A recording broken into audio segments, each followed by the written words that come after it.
Seriously. People get caught up in time when they're talking about addiction. Get caught up in time, so caught up in time that we forget what sobriety is about. It's about change. So we're so fixated on time that we lose the want to change. We get complacent. That's what happens. Get so caught up in how much time you have that you're so safe because you got so many years that you forget after a while that the thing that kept you sober was your ability to change. And then you settled into old habits, got addicted to things that weren't your drug of choice, but have become it, have become escapes, have become new addictions. Maybe not as bad as the first one. But your inability to be open-minded and think outside of the box, it's because of complacency. People wonder how I got to this point, 6.5 years. So how did you get to that point? I got to this point by being in this moment. I have 6.5 years, but if I don't live in this moment, and I don't do the right things, and I don't learn the lessons, I haven't gotten any farther, and I'm just at day one.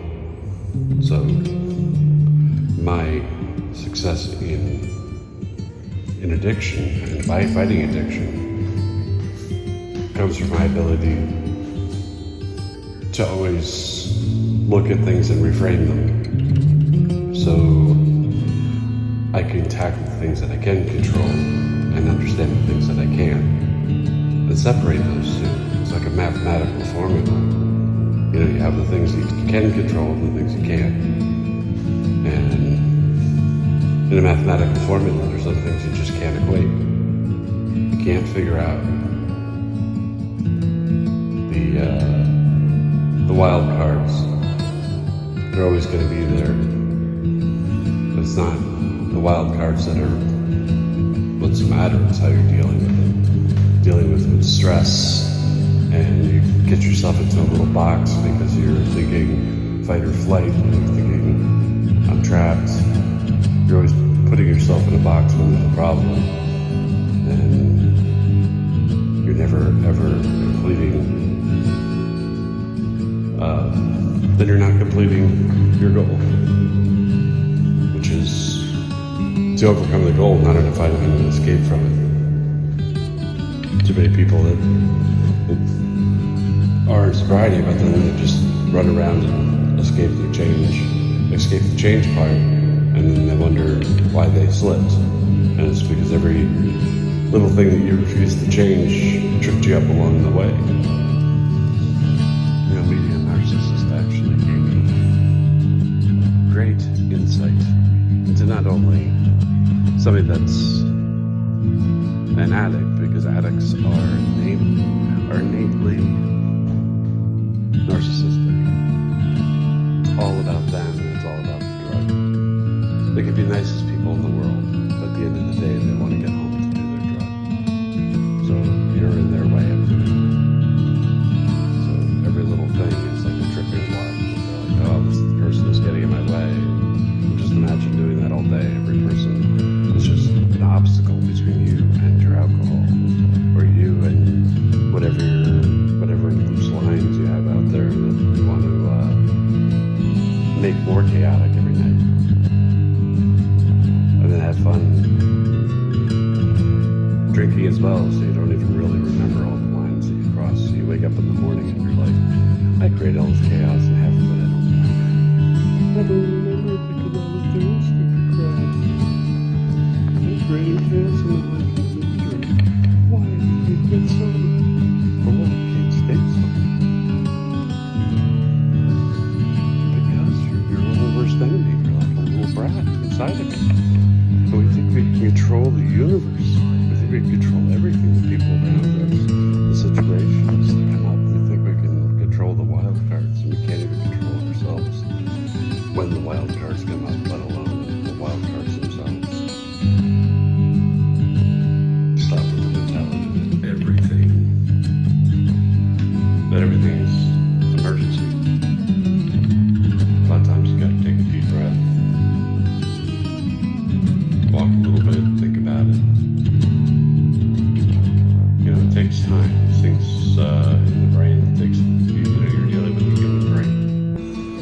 soul might be there, but your brain's got to take time to get there because it's, it's a muscle. It's not like, it takes time for your brain to actually marinate the thoughts. And that's a big thing. Is, when you sleep at night, a lot of times your mind's doing a lot of work that you don't know. When you play a video game, you can't get past this level, and you keep trying, you go to bed the next day, you pass it in the first try. Why is that? Because you got some objectivity. Your brain worked on it when you weren't even thinking. Your brain is working on so many things sometimes you don't even realize. That's why when people die, your brain's going like 100 miles an hour in the background. You're like, why can't I think? Why am I acting weird? It's because your brain is dealing. It's going 500 miles an hour. And you're giving it pressure and saying, why can't I deal with this? Why can't I deal with this? Because you can't deal with it. It takes time. It takes time to marinate when you lose people. It takes time to grieve because you're dealing with a human body that misses things. Your soul knows it's going to see them again. Your soul knows these things in its own way. But the human body doesn't. The human brain doesn't recognize that. When it's gone, it's gone. Does anybody care about the universe after you're here? I mean, people, that's what religion is. It's what you think the end. I mean, it's the great template in the sky that makes you understand the universe. People think religion is, the answer to everything. That the religion is how we explain the universe. It isn't the answer. It's how we come up with the answer that makes sense to us. People are so stuck on religion, like this is the only God, that's the only God. It's what makes sense to you, how you want to name the powers that be in the universe, that you feel control you.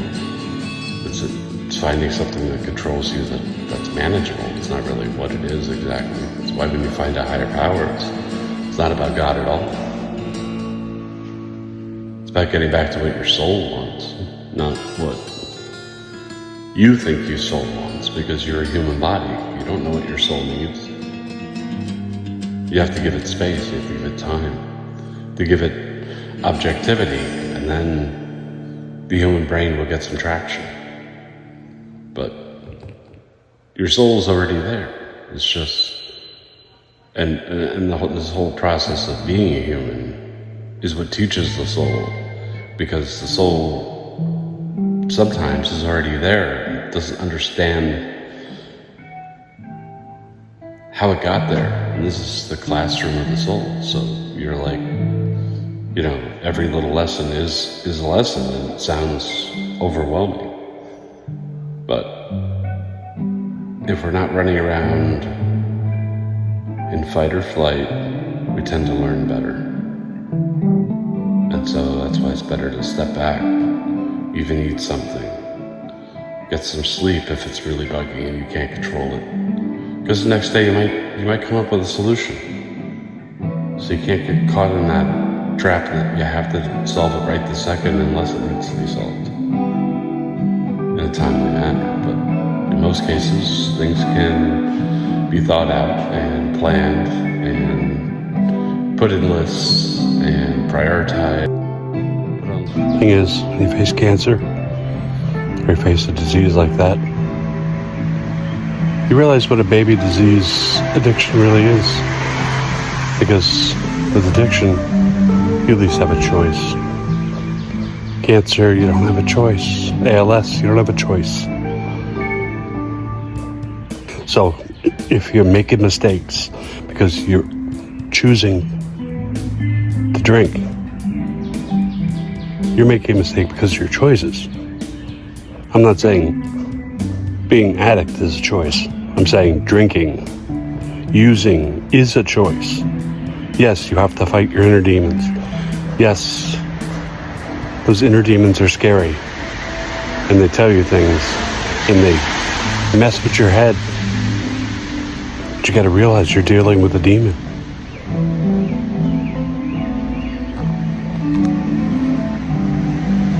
You have to give it its weight. To realize that you're tripping yourself up without even knowing it. It's all subconscious. I'm talking right outside of a window.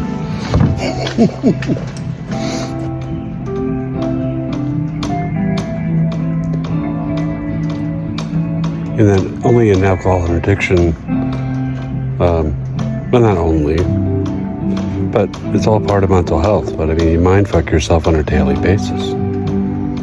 There's a lot of people out there that don't have mental health problems. Don't have to deal with that on a daily basis. And at least most people I've met that have alcoholism or addiction have some sort of mental health disease. So it's hand in hand, and not only that, is it hand in hand. You know, our coping mechanisms are hand in hand, so when we meet the same people, even in rehabs, we go back to our same habits once we get out. And then usually meet somebody in rehab, and you end up spending 5 years trying to get rid of all the people that you met in rehab.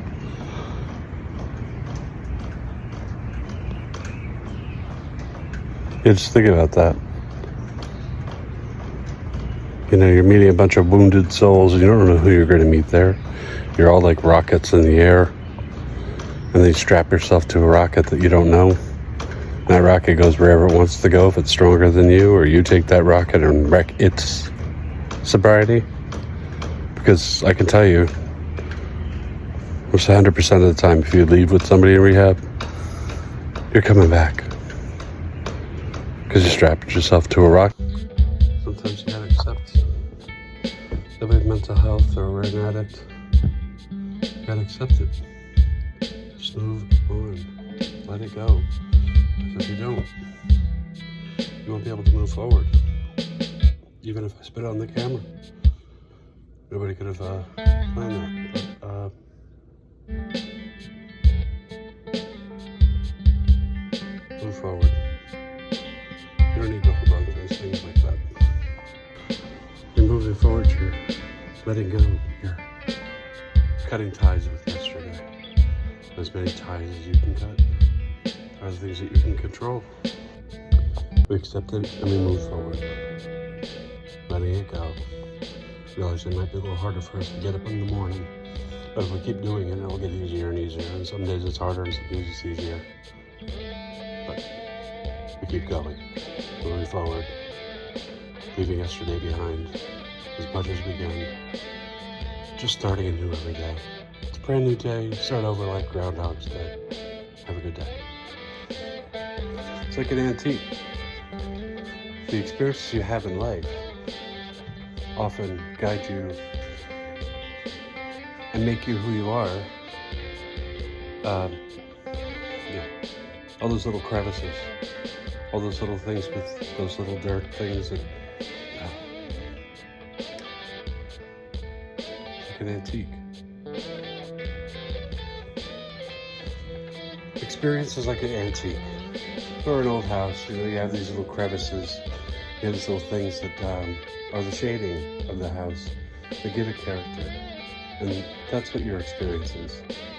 You know, they might have bad character, there might be dirt in those crevices, but you know what it is? It's character in that old house. And some of those things, if you get them out there, it's just not the same house. So you need those things, but those things give you character. Use those things to make that make you unique. Those little character flaws that make you special to you. If they don't get in your way, they're not bad. If they do get in your way, then you figure out a way to deal with it. But until then, you know, you accept that you might have some character flaws. And so you can find a way to do something about it. Reframe it. Sometimes all you need to do is get away and not look at the same problem the same way. And sometimes just getting away helps. That's why we're like antiques. Our experiences matter. Our patina matters. It makes us who we are. Gives us that character. You know, it's a thing. We're so busy. Oh, little dead bee. Oh no, it's not a bee.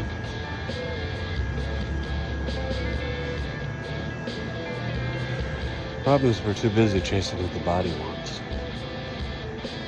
We're not listening to what the soul needs. So the thing is, find what the soul needs rather than chasing all the leads that your body wants.